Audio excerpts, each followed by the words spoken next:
Bueno, y ahora sí, me voy a encontrar en el Café La República con mi amigo, el filósofo Santiago Kovadlov. Hola Santiago, ¿cómo estás? Pero ¿qué tal, Jorge? Qué lindo que está el café hoy engalanado para recibir a las mamás. Y sí, hoy es un día precioso y por suerte además con un sol como se merecen las mamás. Un día magnífico en Buenos Aires. Ya lo creo, muy hermoso. Y vos sabés que veníamos desarrollando nosotros nuestras ideas a lo largo de tantos programas para converger quizás en un tema que traigo hoy, que sí es inquietante y es hasta te diría urgente, que es el tema de la biodiversidad, la relación que guarda la capacidad que el hombre pueda tener o no de preservar el medio ambiente, ya no desde el punto de vista solo climático, sino también de las especies, de la naturaleza, como recursos de oxigenación y vida para nuestra propia especie. Y lo vinculaba, quiero decirte, con algunos conceptos que desarrollaste en tu editorial, que también tocó Fabián indirectamente, y que María Noel abordó de un modo que me parecieron muy elocuentes.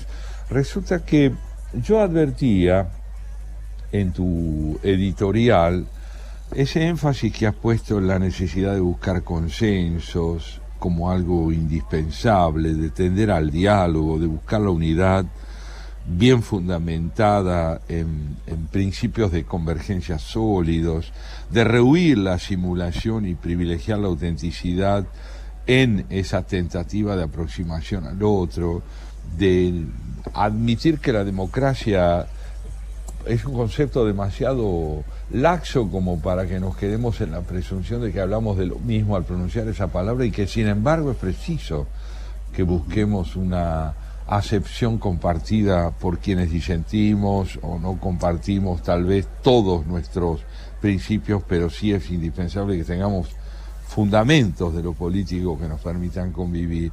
Y lo vinculaba justamente también con una idea de Fabián Bosoer, cuando él dice que tal vez el peronismo nos esté mostrando que estamos ante el fin de un ciclo político, pero no necesariamente ante un proceso de vitalidad que es capaz de metamorfosearse y seguir transformándose, y con el cual corresponde contar.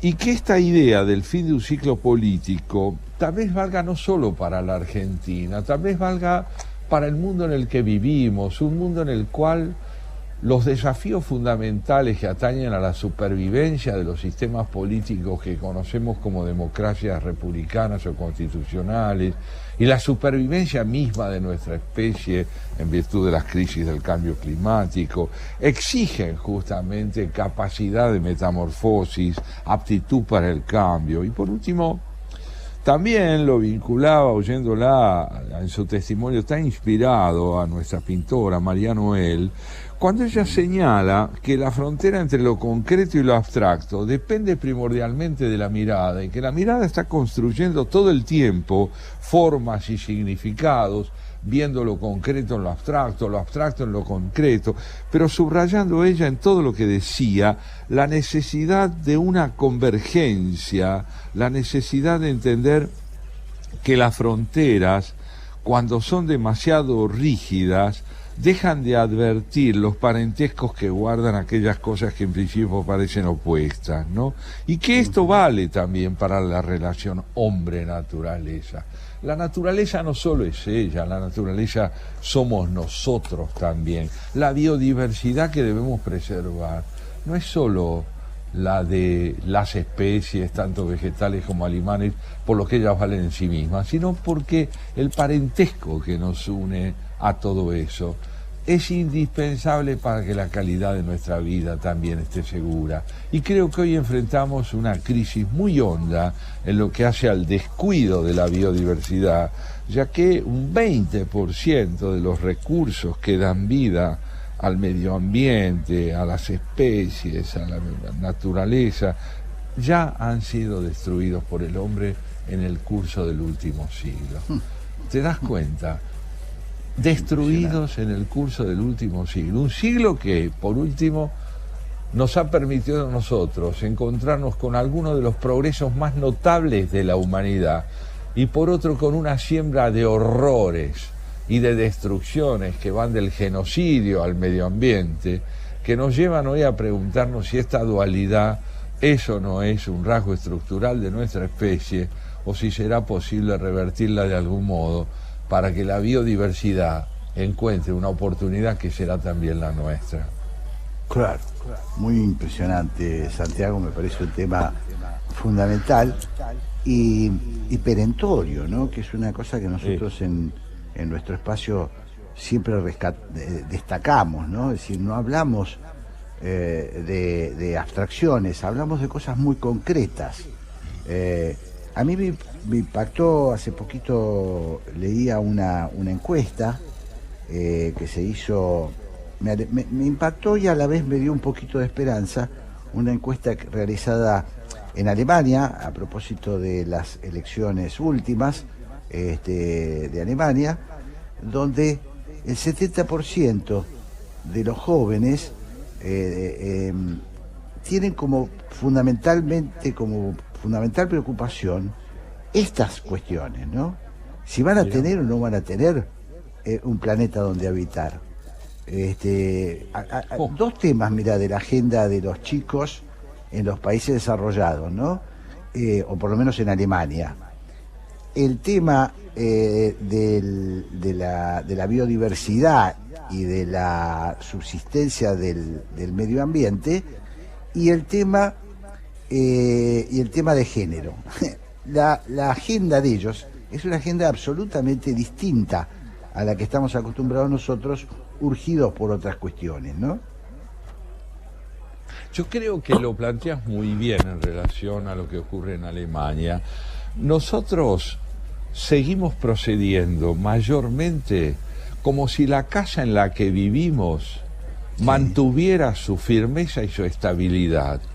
Y ellos nos vienen a decir, señores, la casa cruje y lo que es peor, es la casa común entre ustedes y nosotros, entre la generación de ustedes y la nuestra, y nos tememos que si ustedes siguen procediendo como lo hacen en relación a temas como el de la biodiversidad y el calentamiento global, si siguen actuando como lo hacen, nos quedemos nosotros sin casa. Claro. Es decir, que seremos huérfanos de planeta y la vida que nos deparará el futuro habrá sido sembrada de esterilidad por la conducta con que ustedes proceden. Vos fijate en ese sentido, qué interesante es tener en cuenta que el año pasado los funcionarios que se reunieron en las sucesivas cumbres climáticas para tratar de acordar criterios, como en su momento lo planteamos también en nuestro programa, para bajar el calentamiento global, sí. Estos funcionarios el año pasado informaron que en gran medida los países del mundo no habían cumplido con los objetivos del Acuerdo de París de 2015. Ahora, ¿qué quiere? Sobre biodiversidad tampoco, ¿no? Que había sido rubricado en el año 2010. Ahora, ¿qué quiere decir que no han cumplido? Que estamos jugando con fuego.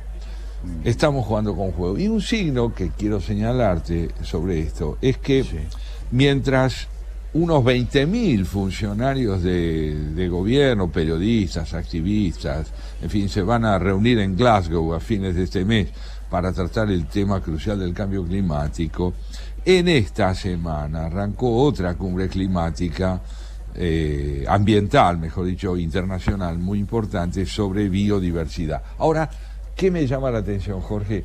Se desarrollan en forma paralela, por carriles paralelos y no convergentes. Y no convergentes. Aquí reaparece el tema de las fronteras entre dos cuestiones que son totalmente interdependientes y que son concurrentes, no se las debería escindir. Pero debemos preguntarnos qué grado de conciencia tenemos de lo que está pasando si seguimos hablando de, comillas, especialidades diferentes, cuando en verdad debiéramos tender a una integración creciente de aquello que parece distinto y en verdad está emparentado. Claro. Bueno, con este interrogante te propongo hacer una interrupción, una bella interrupción con música, claro que sí, y sigamos charlando después, porque es un tema pero muy cómo importante. No. ¿Podrías servirme una copa? Porque no te voy a hacer por favor, mañana. Va. Bueno. Doble. Muy bien. Bueno, Santiago, estábamos un poco conversando y esta dicotomía que existe entre progreso de la humanidad, el progreso mayor, que reconozca la historia de la humanidad que se ha dado en el último siglo, y sin embargo también inversamente proporcional a la destrucción que estamos aparentemente haciendo de nuestra casa común, ¿no? Así es. Me preguntaba, porque siempre lo hacemos, ¿no? ¿En qué medida eso es tarea posible para nosotros, para ciudadanos de a pie, ¿no? ¿En qué medida podemos nosotros influir para que eso se revierta, para que podamos vivir en un progreso sustentable, digamos? Sí, yo creo que la pregunta que te haces vale también para otras áreas que acaso son áreas problemáticas sobre las que suele hablarse con más frecuencia, la que tiene que ver con la equidad social, con el desarrollo económico, con un sanitarismo más universalizado. Ahora, hay que incorporar a esta agenda de políticas de Estado un tema como que es absolutamente prioritario en la medida en que es estructural, es como decíamos nuestra casa. Arturo Marazo, el poeta jujeño, gran poeta riojano, solía decir: la tierra, nuestra casa. Y tiene razón, hoy nuestra casa está en peligro, y si ella está en peligro, hay de nosotros. Entonces, sin políticas de Estado, sin un concepto de lo político que empiece a incorporar a su sentido de la gestión, el cuidado primordial de nuestra casa, no podremos avanzar, porque esto, y la pandemia nos lo ha enseñado muy bien, es como la salud. Si vos no tenés políticas sanitarias adecuadas, puede ser que un día la pandemia pase, como pasó la peste negra, pero se va a llevar muchas vidas por ineptitud, operancia y descuido. Así que a mí me parece que es fundamental que los llamados ciudadanos de a pie, como bien decís, incorporemos a nuestras demandas y a nuestros criterios para discernir la calidad de gobernantes que queremos, el grado de conciencia que exista en quienes se postulen para dirigir una nación, sobre nuestro hogar, sobre nuestra casa. Esto me parece absolutamente fundamental. Sí, y yo creo que muchas veces es equivocado, y creo que es una conducta que está muy presente en nuestro país, que por tratar de resolver histéricamente lo urgente, que tampoco lo resolvemos, finalmente descuidamos el proyecto de nación que imaginamos, ¿no? Me parece que a nosotros nos falta un poquito de imaginación, nos falta ponernos de acuerdo. Estaba pensando, Santiago, para que esto no sea, digamos, solo un reclamo o una queja hacia los países poderosos, que son los principales responsables de que esto se pueda viabilizar. Estaba pensando que en algún momento países como Costa Rica hicieron del tema ambiental y de la biodiversidad una bandera que les dio mucho rédito, y que fue muy productivo para dar a conocer incluso las riquezas de su país, ¿no? No hay duda que es así. Vos hablabas en tu editorial de algo fundamental. Decías: una verdad se construye con diversas verdades. Y esas diversas verdades precisamente tienen que ver con la capacidad de discernir con claridad cuál es el escenario de los desafíos fundamentales que debe enfrentar una nación. Ahora, para que nuestros oyentes, o muchos de ellos al menos, puedan entender bien de qué hablamos cuando hablamos de ecosistemas, hay que decirles que los ecosistemas son conjuntos o cuerpos de partes del planeta que comparten un clima, una flora y una fauna, y que en nuestro mundo, en esta tierra, un 20%, como decía, de esos espacios de biodiversidad ya han sido aniquilados, y que hay 1 millón de especies en peligros de extinción por este desequilibrio entre clima, flora y fauna, de ese desequilibrio, son responsables los seres humanos. Entonces, esta responsabilidad nos plantea, Jorge, un problema ético, decisivo, no solo de discernimiento racional, también vinculado a una pregunta fundamental, te diría una pregunta central, que es: ¿qué significa ser humanos? ¿Qué quiere decir que somos seres humanos? ¿Que somos una especie más? ¿O que por ser quienes somos y proceder como lo hacemos, junto con el progreso que hemos desarrollado, hemos probado que somos depredadores insaciables y que como tales hemos contribuido a sembrar esterilidad donde debería haber habido y debe haber aún fecundidad? Claro. Lo asocio también, Santiago, a ver qué te parece, con una cuestión que muchas veces nos ha confundido. Yo creo que la tara de los nacionalismos malentendidos, también se convierte en un gran problema a la hora de entender la casa común, ¿no? Pensaba en Bolsonaro, que ha sido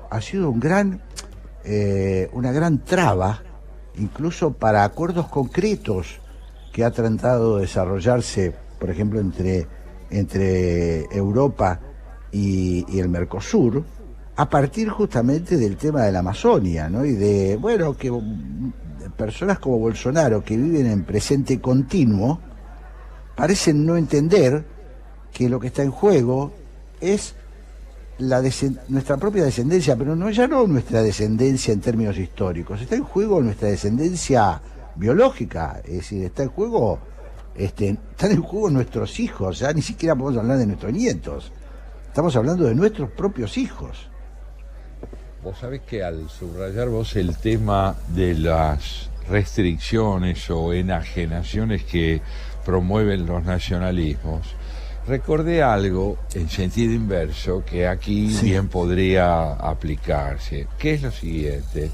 La UNESCO suele declarar espacios patrimoniales de la humanidad, determinados edificios o determinadas ciudades históricas. Por ejemplo, en Brasil, Ouro Preto, en el estado de Minas Gerais, es una ciudad patrimonio histórico de la humanidad. ¿Qué quiere decir de la humanidad? Que es un bien que pertenece a toda nuestra especie, no solo al Brasil.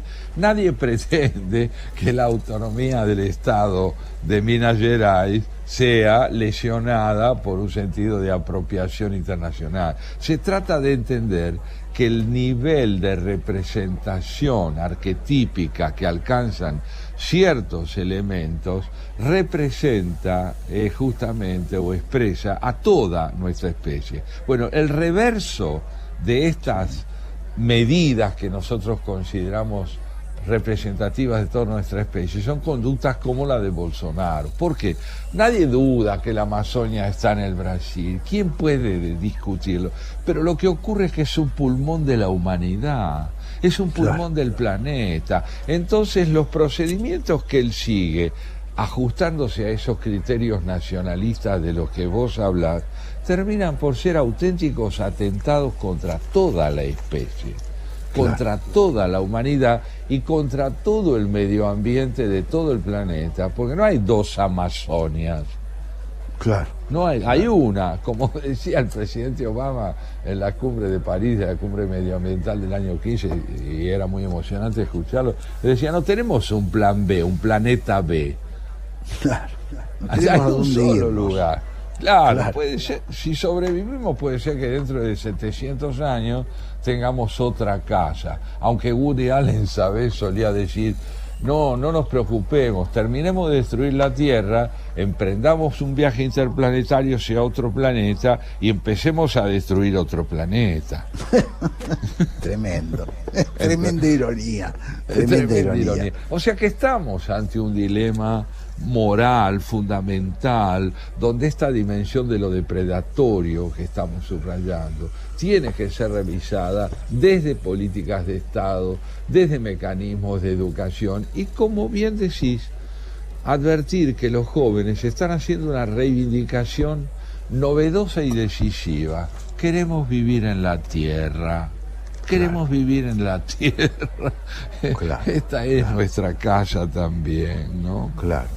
Me parece que como esto es muy político y es muy político para todos los países, el desprecio también que tiene el populismo, porque el populismo es, más allá de lo que cada uno piense políticamente, el populismo es también inmediatista. El populismo reparte, el populismo es depredador en ese sentido. Me parece que la batalla, que esto es lo que entendió, por ejemplo, Macron, y su choque justamente con Bolsonaro viene por acá, ¿no? Porque estamos hablando de un populista latinoamericano, como Bolsonaro, y estamos hablando de un universalista, más allá de las políticas propias de Macron, que no vienen al caso. Pero la dificultad surgió con un populista, porque el populista vive el presente continuo. Así es, fíjate que la misma actitud tuvo el presidente Macron con Trump. Cuando Trump renuncia a concederle estatuto significativo al problema del cambio climático, Macron toma las banderas del cambio climático en Europa junto con la entonces primera ministra Merkel y sostiene esta idea de que hay una globalización que no puede ser soslayada, que es el repertorio de conductas indispensables que a nivel internacional deben tomarse en forma concertada para combatir los tres aspectos fundamentales de la siembra de exterminio del ecosistema y del calentamiento global, ¿no? Que son justamente la agricultura, la minería y la deforestación.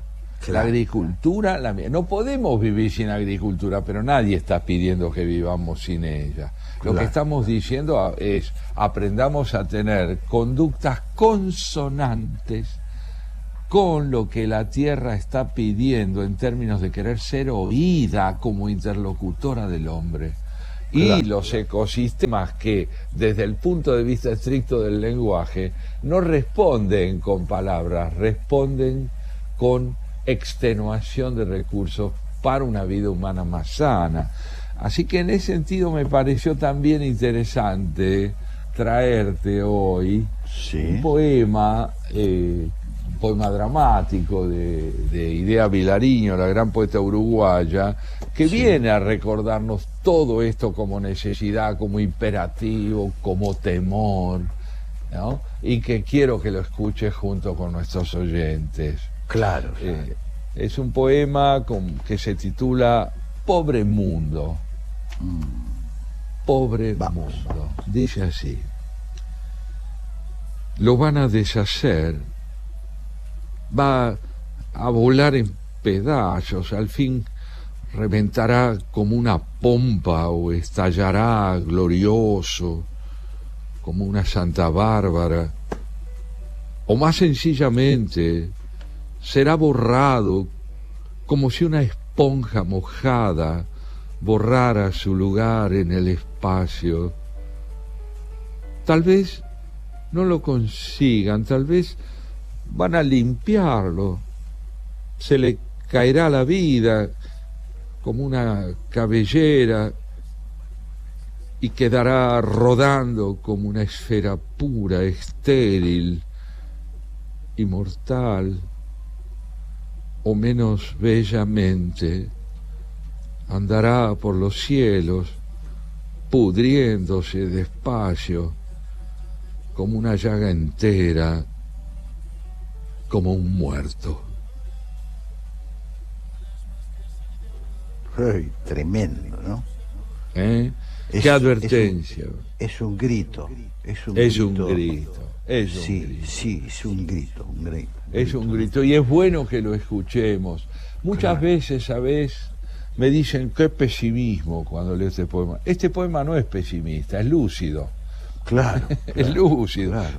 No está expresando un deseo ni un sentimiento de oscuridad nacido simplemente de un temperamento depresivo. Está realizando una verificación, está realizando una constatación, y por eso es tan importante que en espacios como el nuestro hagamos referencia no solo al problema, pero a partir del reconocimiento del problema, a una demanda de soluciones. Totalmente. Me parece, Santiago, agrego a esto, con el impacto de este poema maravilloso, que todo esto que estamos hablando tiene que ver mucho con el rol que nosotros le atribuimos o debemos exigirle a los estados y a nuestro propio estado, ¿no? Porque esto, para que esto se concrete, para que esto se plasme, el Estado debe cumplir con ese rol de ponerle límite a los intereses de los particulares, a los intereses parciales, a los intereses que son naturales, que siempre están planteados. Justamente para eso nosotros necesitamos un Estado que se ocupe de las cosas importantes, de las cosas importantes, entre las que se encuentra indudablemente la agenda del medio ambiente, de la biodiversidad, ¿no? De eso se tiene que ocupar. Claro, ahí está entonces una de las banderas fundamentales que debemos unir a otras que se alzan en las demandas sociales como para construir una conciencia cívica que verdaderamente sea representativa de algo fundamental, que es la contemporaneidad. La contemporaneidad de nuestro sentimiento político, la contemporaneidad de nuestra conciencia nacional y planetaria, que son, como se ve, profundamente interdependientes.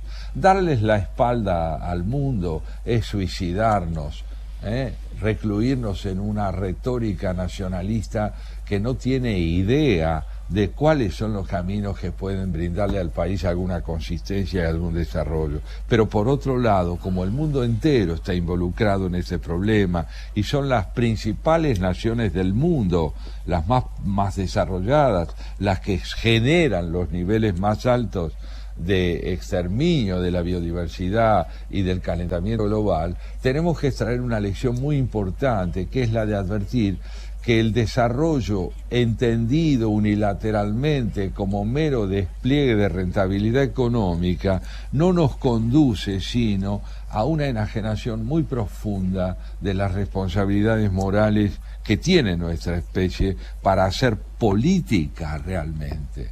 Claro. Bueno, yo creo que con esto cerramos un pequeño capítulo que tendremos que seguir conversando, debatiendo nosotros en nuestro programa y en todos los espacios que podamos, porque me parece que nos va la vida en esta cuestión. Lo has dicho muy bien, nos va la vida. Exactamente. Bueno, si te parece bien, Santiago, vamos a escuchar un temita, hacemos un pequeño intervalo y entonces viene el pase con la señora Graciela Fernández Meijide y con Pablo Marmorato. Exactamente. Vamos a un tema. Allá vamos. Y ahora sí, querido Santiago, recibimos a Graciela Fernández Meijide y Pablo Marmorato. Hola Graciela, hola Pablo. ¿Cómo están ustedes? Hola amigos. Muy buenas tardes, ¿cómo están? Feliz Hola, Día de la doctor. Madre, Graciela. ¿Cómo la pasaron? Y bueno, acá la estamos. estamos pasando muy bien. Y Ahora se nos viene. con sus respectivas mujeres, tío. Bueno, Sí, a con partir las de ahora madres, ¿viste? veremos. Ahora veremos. En general en un lugar, digamos, modesto, puesto que hoy, no, digamos, nosotros a esta fiesta hemos hecho una contribución mínima, pero indispensable, y vamos a celebrar con nuestros hijos la alegría de tenerlos. Está bien. Tal cual. Vos sabés, Graciela, Pablo, estábamos conversando con Jorge sobre estas dos crisis fundamentales que afectan o comprometen la supervivencia de la humanidad, que son el cambio climático y la biodiversidad.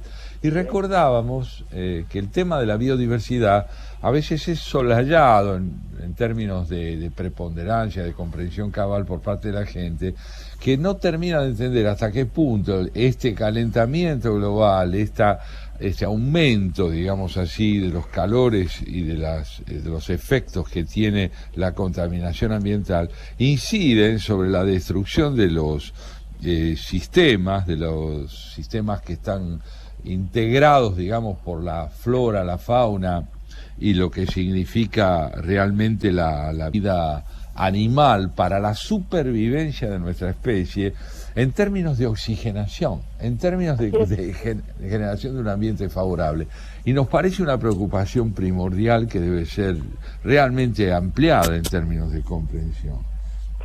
Yo estoy totalmente de acuerdo y también entiendo una cosa, y es que es más fácil de que colectivamente y en el sentido más amplio, ¿no?, de la sociedad más comprometida en el tema y que sea más amplia, es más fácil o es menos difícil meterse con este tema cuando las sociedades tienen solucionados problemas elementales. Yo hoy estaba leyendo una entrevista que le hacen a Mariam, creo que era Andes, o Miriam Andes, no me acuerdo, que hizo una vez una conferencia TED sobre la pobreza. Ella misma es una mujer que salió de la miseria de la familia, de una villa, y que con mucho esfuerzo, seguramente que la deben haber impulsado también, bueno, está por terminar su carrera de ciencias políticas y habla desde ahí, ¿no?, sin negar sus orígenes. Y cuando te plantea cómo vive y contra qué pelea esa gente, vos decís, ¿cómo haces para que entiendan además el tema del cambio climático y de la biodiversidad, cuando todos los días están peleando por conseguir un pedazo de pan? Claro, claro. A mí me parece que esto que vos decís, que es más fácil poder asomarse a estos problemas cuando están superadas las necesidades básicas, creo que tenés mucha razón. Ahora, lo que vuelve verdaderamente dramática la situación es que la Tierra no espera. No. La situación es a tal punto crítica, el calentamiento global por un lado y la biodiversidad extenuada por el otro, nos imponen un tempo que hacen con que esta necesidad de generar más equidad social se vuelva doblemente apremiante por el escaso tiempo de que disponemos para ocuparnos de esto antes de una catástrofe que pueda agravar la supervivencia de la especie. Por eso creo, sí, es cierto, yo estoy totalmente de acuerdo con vos, y me parece que la situación que yo describí hace de mayor responsabilidad sobre aquellos que, no padeciendo esas situaciones, deberían entenderlo, y sobre todo quienes poniéndose a la cabeza de un gobierno, sea cual sea el gobierno, deberían intentar mirar más lejos que la punta de sus zapatos, ¿no?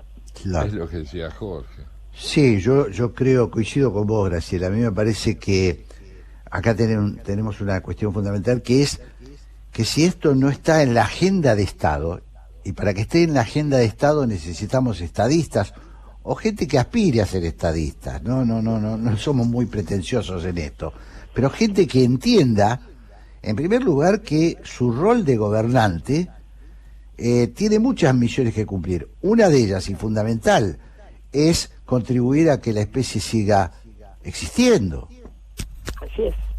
Es decir, que las iniciativas tienen que ser materia de gobierno, no pueden ser de la sociedad civil, porque yo creo, si la sociedad civil, nosotros podemos contribuir, como vos decís, hay gente que está tratando de conseguir un medrugo de pan para salir del hoyo en el que se encuentra.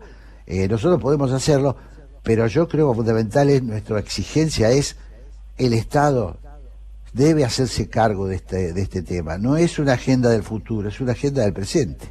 Es agenda del presente. Y lo más que podemos hacer nosotros, vos, Santiago, yo, Pablo, Sí. qué sé yo, quienes tenemos la suerte de poder hablar con un poquito más de gente, y a lo mejor alguna vez hacernos escuchar, es sacudir un poco esas conciencias, ¿no? Eso es.